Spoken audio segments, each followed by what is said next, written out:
La morte di Leonardo Del Vecchio e il ritorno della salma ad Agordo con l'apertura della Camera Ardente, l'omaggio dei big dell'economia, degli operai e dei cittadini allo storico imprenditore, davanti al feretro anche il successore Francesco Milleri.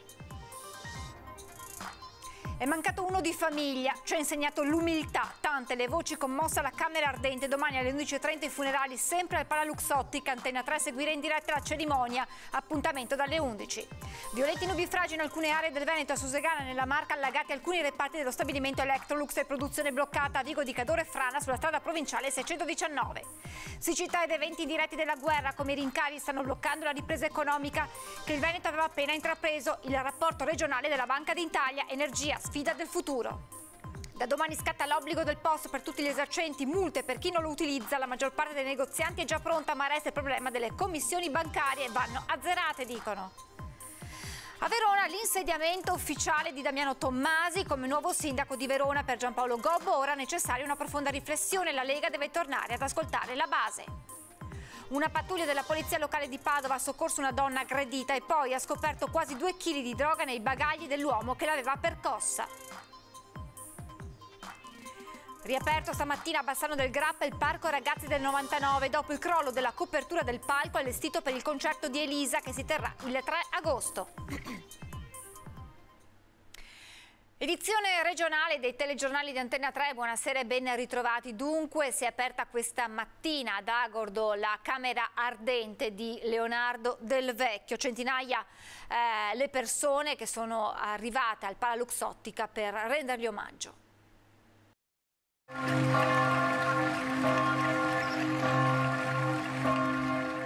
Così Agordo ha voluto rendere omaggio a Leonardo Del Vecchio. In centinaia si sono radunati lungo la strada del paese per sciogliersi poi in un commovente applauso al passaggio del feretro, quello stesso applauso che intorno alle 12:30 ha accolto l'arrivo al Palalux Ottica.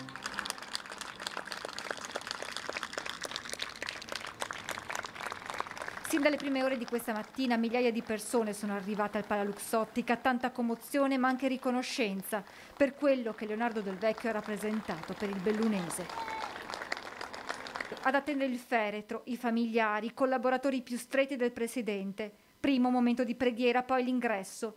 Lungo la grande sala tanti vasi di rose bianche, accanto alle composizioni fatte giungere ad Agordo dal mondo imprenditoriale italiano come quella di Lapo, Joanna Elkan e della famiglia Ferrero.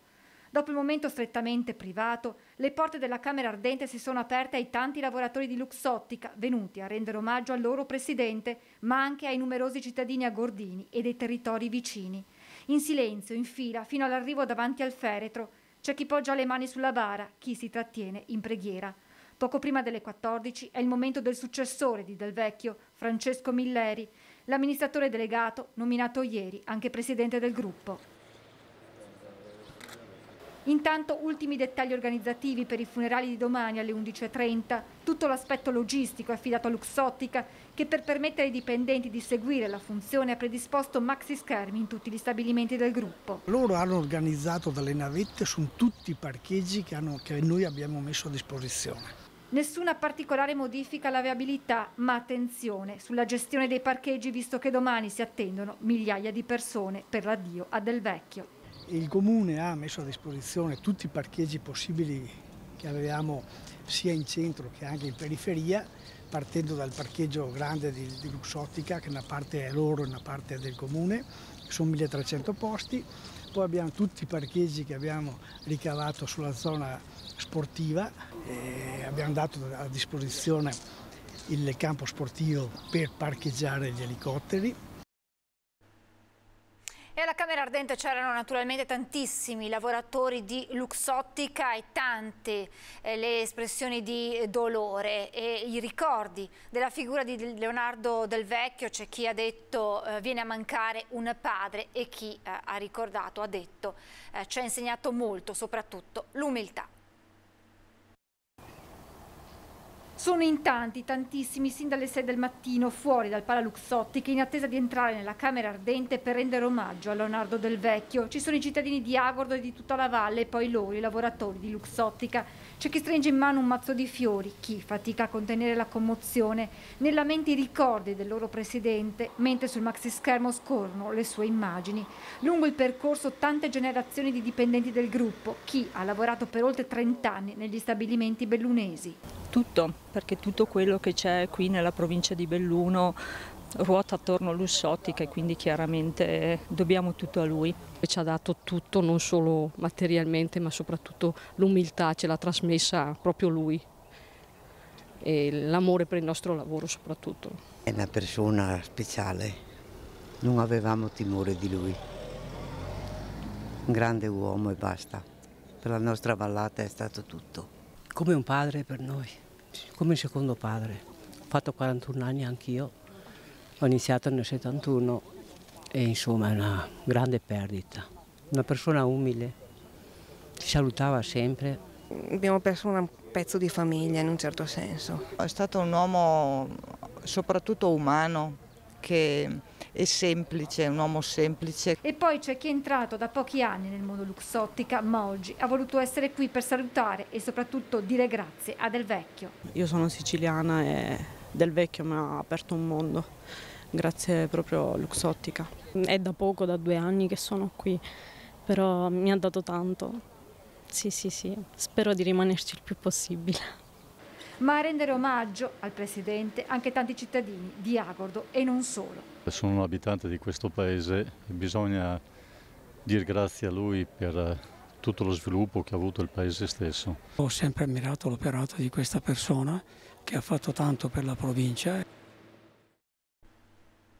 E domani Antenna 3 seguirà in diretta i funerali di Leonardo Del Vecchio al Pala Luxottica di Agordo. Appuntamento dalle 11 per l'attesa e poi le immagini e i momenti della cerimonia. Dunque appuntamento a domani a partire dalle 11 su Antenna 3 per seguire minuto dopo minuto i funerali di Leonardo Del Vecchio.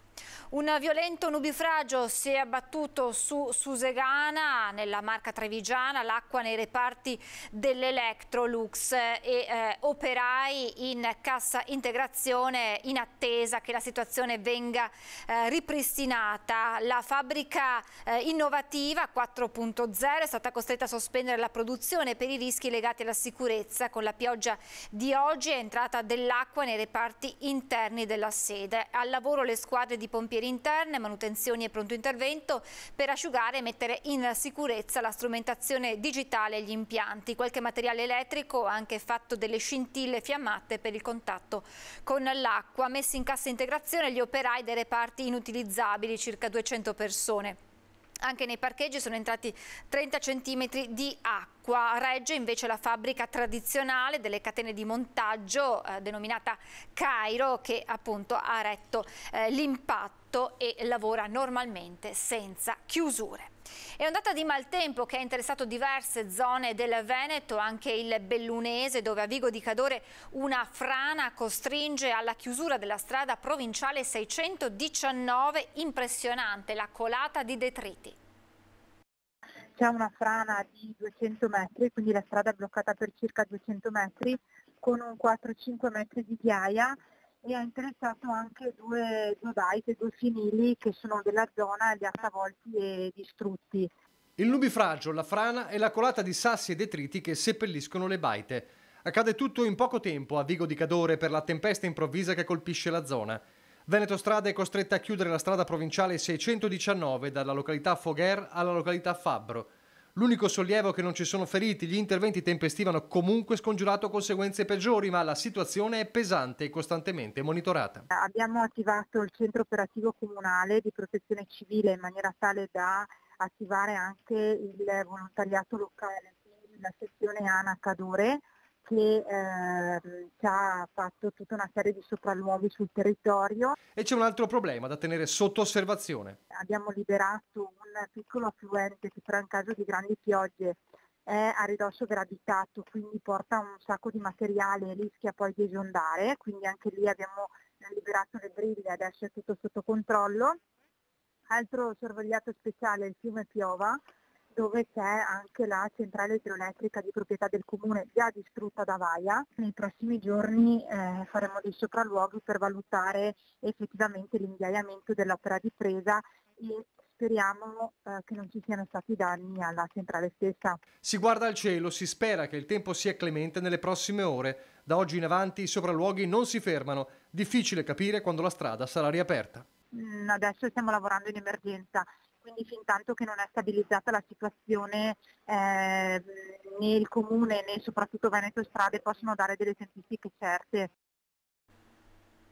Intanto resta grave l'emergenza siccità nel distretto del Po, le portate sono ancora molto basse e il prelievo non è stato ridotto come chiesto settimane fa e il cuneo salino, ovvero l'avanzamento del mare nel delta è a oltre 30 km, quota record. Permangono l'assenza di piogge nonostante i temporali delle ultime ore abbiano ristorato la portata e temperature altissime. La sintesi dell'osservatorio sul Po, tornato a riunirsi oggi. Meuccio Berselli, segretario autorità, avverte il problema è solo rimandato di 10 giorni se non si rispettano le misure decise, ovvero la riduzione di prelievo idrico del 20% sulle acque disponibili. Il Veneto è in piena ripresa e sta recuperando quanto perso con il Covid, ma all'orizzonte ci sono ora altri problemi, quello della siccità appunto, ma anche la guerra in Ucraina. A Venezia, Banca d'Italia ha fatto il punto sull'economia regionale. Noi abbiamo registrato una forte ripresa dell'economia del Veneto, diciamo che grazie anche alla manifattura che rappresenta l'aspetto di maggior rilievo ed è una caratteristica strutturale del Veneto. Neanche il tempo di festeggiare il recupero dei 2/3 di quanto perso per la crisi del Covid, che l'economia del Veneto deve già confrontarsi con nuove sfide.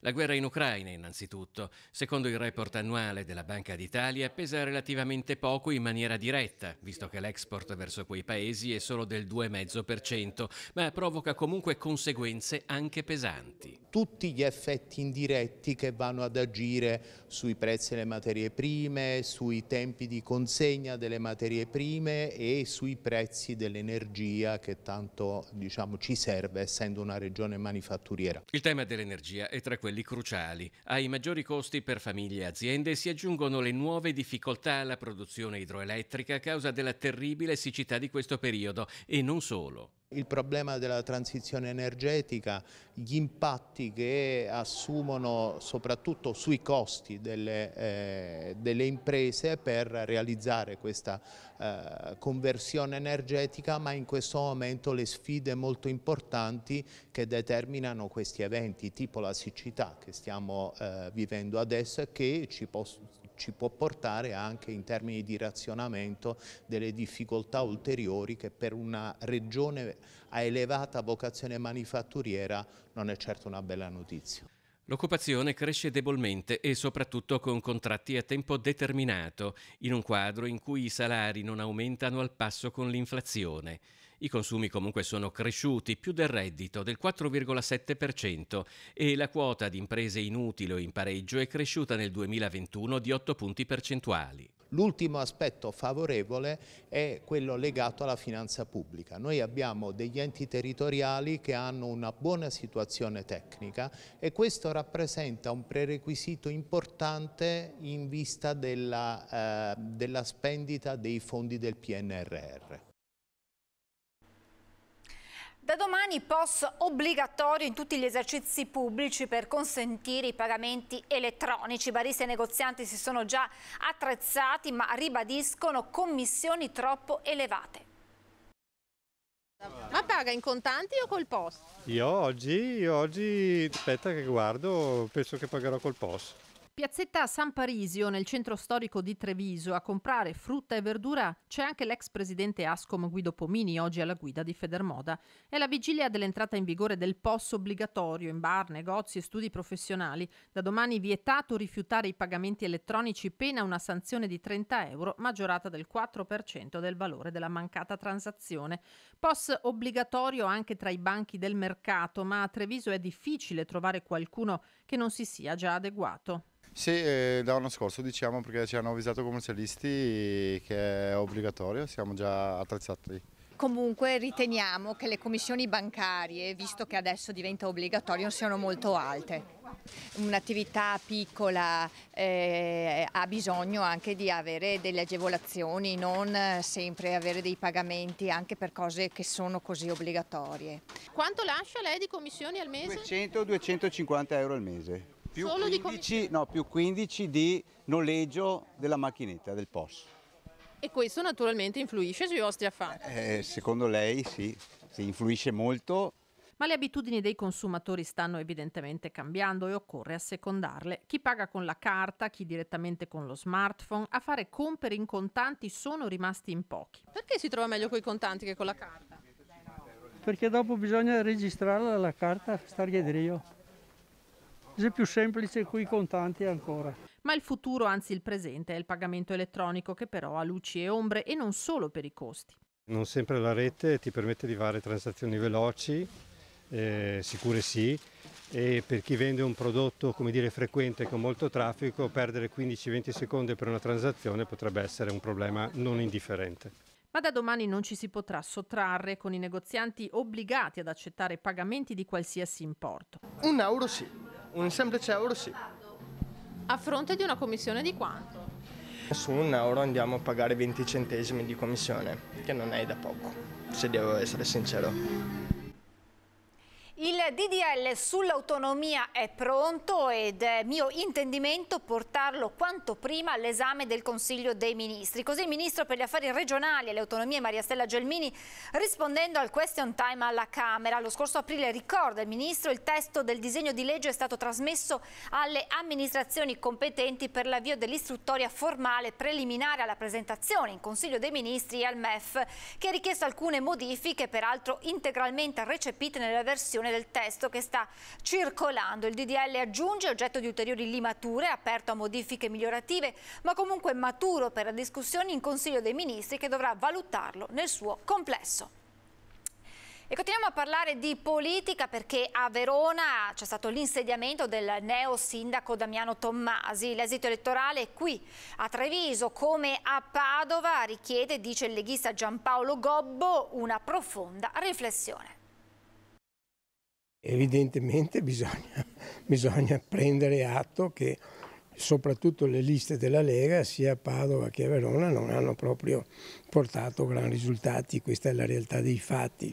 Dopo non voglio assolutamente fare discorsi su cose, su come, perché non tocca più a me questo, però una riflessione profonda credo vada fatta. Da ex segretario nazionale del Carroccio, ma soprattutto da leghista della prima ora, Giampaolo Gobbo parla di qualcosa che non va oggi nel partito, ma non ne fa una questione di leader. Lei pensa che il tempo di Salvini segretario sia finito? No, non è questo il discorso, non è il tempo di Salvini o di qua, bisogna pensare alla Lega, e anche Salvini evidentemente deve prendere in considerazione questa situazione. Dove il centrodestra non ce l'ha fatta come a Verona, il nuovo corso è cominciato da oggi. Per il neo sindaco Damiano Tommasi la camminata verso Palazzo Barbieri, sede del comune, e quindi l'insediamento ufficiale. Dove si può fare politica in tanti modi. Noi ne abbiamo scelto uno, è stato condiviso, la città ci ha premiato, la vera sfida è che anche questo modo di fare politica diventi buona amministrazione e riesca a dare a Verona quello che merita, quello che deve ambire ad ottenere. Tommasi ha prevalso su un centrodestra diviso, ma per il governatore del Friuli Venezia Giulia, Massimiliano Fedriga, non basta presentarsi uniti per vincere. Bisogna avere un programma di governo serio, prospettare un futuro per l'amministrazione che si è chiamati a rappresentare, e forse fare una promessa in meno ed essere un pochino più concreti. Noi dobbiamo lavorare così come centrodestra. Penso che dobbiamo superare la stagione della propaganda a prescindere. Io sono sempre convinto, ho visto anche la mia esperienza, che si può sempre ripartire dalla base. Chi governa deve capire questo, chi ha in mano gli organi decisori del partito deve capire che bisogna riascoltare la base. Una pattuglia della polizia locale di Padova ha soccorso una donna aggredita, però poi ha scoperto quasi 2 kg di droga nei bagagli dell'uomo che l'aveva percossa. Intervenuti vicino al cavalcavia Borgomagno per soccorrere una donna aggredita, gli agenti della polizia locale di Padova sono arrivati in casa della trentenne nigeriana, fermando un uomo, un 45enne, anche lui nigeriano, indicato da lei come l'aggressore. Lo straniero, alla vista degli agenti, ha cercato di allontanarsi. Con sé aveva un trolley e uno zaino. Sentendo uno strano odore, gli uomini della polizia locale hanno perquisito i bagagli dell'uomo, scovando 1,7 kg di marijuana. In casa sono stati trovati e sequestrati 2.055 euro e 7 cellulari. L'uomo è stato arrestato e portato in carcere. La trentenne, che diceva di essere stata aggredita, non ha voluto rivolgersi a una struttura medica per farsi visitare e curare. Ha però denunciato il connazionale per percosse. Riaperto questa mattina a Bassano il parco Ragazzi del 99 dopo il crollo della copertura del palco allestito per il concerto di Elisa. È stato riaperto il Parco Ragazzi del 99 dopo l'incidente di lunedì scorso, quando la copertura del palco allestito in occasione del concerto di Elisa, che era stato programmato per martedì 28 giugno, è crollata. Ricordiamo, in quell'occasione 2 persone sono rimaste ferite, fortunatamente in maniera non grave. È stata definita una tragedia sfiorata perché proprio gli operai, gli addetti ai lavori, in quel momento si trovavano in pausa pranzo, quindi sono soltanto 2 le persone che sono rimaste ferite, ricordiamolo, in maniera non grave. L'area, come vedete, è interamente transennata in attesa del dissequestro, ma il parco è tornato a essere fruibile dai bassanesi. Intanto proseguono le indagini di Carabinieri e Spisal per capire cosa possa aver provocato il crollo di parte della struttura, attendendo che la procura nomini un perito. Il concerto di Elisa al Parco Ragazzi del 99 è stato spostato al 3 agosto prossimo, portando avanti, nell'ambito del tour Back to the Future, il progetto legato alla tutela dell'ambiente. È tutto, vi lascio le previsioni del tempo. Grazie per essere stati con noi e buona serata.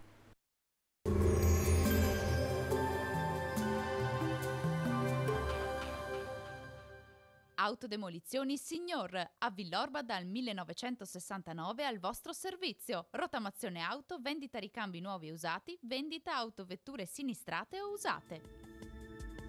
Bentrovati al meteo. Passata la veloce e debole perturbazione di origine atlantica, l'anticiclone africano torna a rinforzarsi ancora di più sul nostro territorio. Vediamo il dettaglio di giovedì 30 giugno. Sul Veneto il mese si conclude con poche novità rispetto ai giorni scorsi. Tanto sole, cielo da sereno a poco nuvoloso, salvo locali addensamenti, specie in montagna dove sarà possibile anche una leggera variabilità con locali piovaschi. Temperature sostanzialmente stazionarie, minime tra 16 e 23 gradi, massime comprese invece tra i 29 e i 34 gradi. Spostiamoci ora sul Friuli Venezia Giulia, anche in questo caso ampio soleggiamento, lo vediamo, cielo sereno o poco nuvoloso con venti a regime di brezza. Temperature minime sui 20-24 gradi, massime intorno ai 29-33 gradi. Infine diamo uno sguardo alla situazione del Trentino Alto Adige, in prevalenza soleggiato con qualche rovescio o temporale pomeridiano sui settori più settentrionali della regione. Temperature minime intorno ai 20 gradi, massime sui 32-33 all'incirca. Dal meteo di Antenna 3 per ora è tutto, grazie per l'attenzione, arrivederci.